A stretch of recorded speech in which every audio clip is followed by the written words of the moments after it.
Hal, thank you very much. I think a couple of takeaways from your presentation. One, policy matters. Two, capital finds returns. And three, I need to get rid of my home in Miami. That's unfortunate. That's hard, though. The last one, I'm not sure I can forfeit. We are now moving on to a key point that Hal made, and that's capital finds returns. And so I'd like to introduce our next speaker, Samy Ben-Jafaar, who is going to talk about how some capital can find some returns and opportunities for you all. Samy is the Director of Private Sector Facility at the Green Climate Fund. And prior to joining the fund about a year ago, he spent quite a bit of time in the financial services sector, particularly in the Middle East. He was the head of strategy and chief of staff to the CEO of Abu Dhabi Islamic Bank. And he also was responsible for the business's turnaround in 2009, as head of the international wholesale banking part of the institution. He served as the executive director at the Noor Islamic Bank in the UAE prior to that, and also he was the person responsible for initiating Citibank Senegal's corporate social responsibility program, something that we at GSEI care about as well. So Samy, where's Samy? Come join us, please. Help me in welcoming Samy Ben-Jafaar.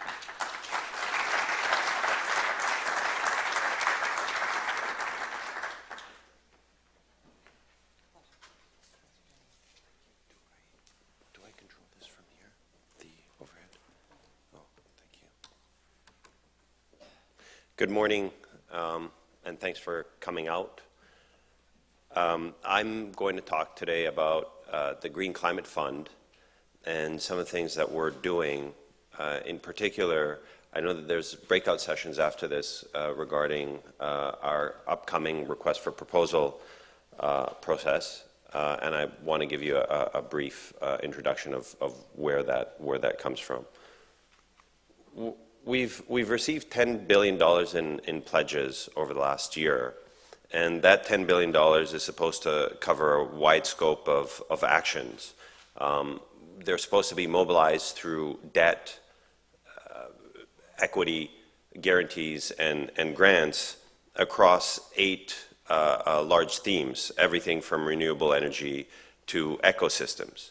It's a wide scope, and it's a wide scope to cover with $10 billion in a world of finance that's estimated about $250 trillion. And so when you engage the private sector, there are 2 ways of doing it. One is through classical origination, reaching out to accredited partners, financial institutions, different organizations. And the other is to send a strong market signal.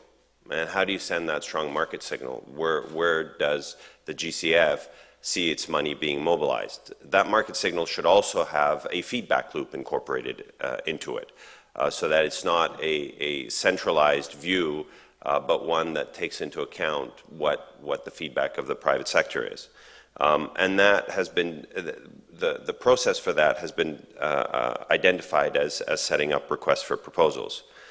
So one of the strongest signals that was sent to the private sector to begin with was the creation of the private sector facility. And what that really told the market was the GCF is open to business and wants to talk a language that the private sector understands, and wants to have turnaround times that are aligned to what the private sector is used to. Not 22 months, not 66 months, but 6 to 12 months on the outside. And so in creating that, we keep a couple points in mind. What's in it for the private sector? Well, number one, energy efficiency is the first time in 10, 15 years that the global economy has a crack at making real economic gains rather than economic gains motored by monetary policy. And so it's a good business opportunity. The second one is this word that took me forever to understand when I joined the GCF, adaptation. What is adaptation? Well, adaptation is nothing more than risk mitigation. It's supply chain management, It's continuity of business risk management. And when contextualized in that framework, it's no longer a gimme that is being requested from philanthropists and governments. It becomes a core area of investment that needs to be addressed by the private sector. The previous speaker talked about New Orleans disappearing. Dubai is also on that list. Now, if Dubai disappears, it's inconvenient for the 4 million or so inhabitants that are there now, but it's going to affect all our lives because that's the largest export hub for Sony. And what investment does Sony need to make, whether that's in reallocating its logistical hubs or whether that's in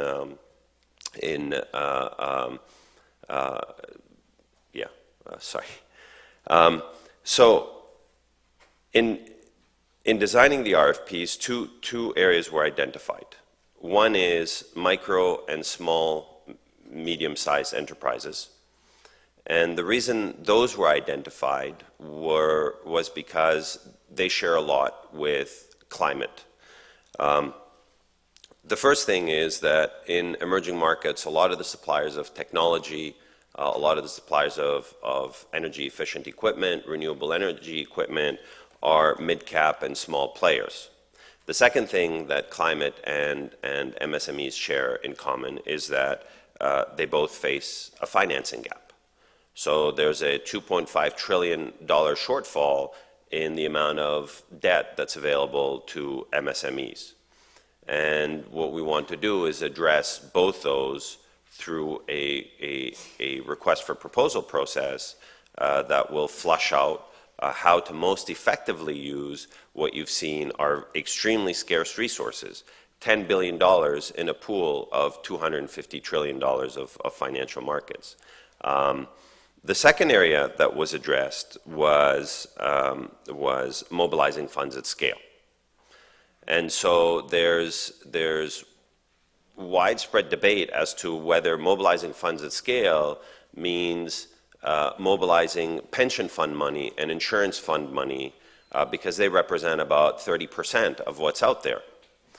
What the market or what the climate finance world needs to understand is that oftentimes, more often than not, pension fund money and insurance money moves through instruments that are put together by banks, securities, bonds, commercial paper, liquid instruments. They do have non-liquid investments, but those are on the margin. And if we're talking about mobilizing funds at scale to make a paradigm shift, what you really want to get to is the 80% of their portfolio, not the 2% that's on the margin. So as you break out into your groups, one of the key questions we're looking to answer is what are the specific guidelines that we could provide to the private sector on what kind of investments proposals that they could bring forth to the GCF through these two RFPs. The guidelines need to be narrow enough that we cater to transparency. And what do I mean by that? If you know what you're bidding for, it's a very transparent process, because then it becomes the rules of the game are known to everyone. What kind of SMEs do we want? Do we want big MSMEs, small MSMEs? Do we want financially viable MSMEs or very early venture MSMEs? But they cannot be so tight that the feedback loop breaks, so that they become very directive in nature. And it's a fine balance that needs to be struck, and that's what we're looking for in terms of feedback during the breakout sessions. That's it. Thank you very much.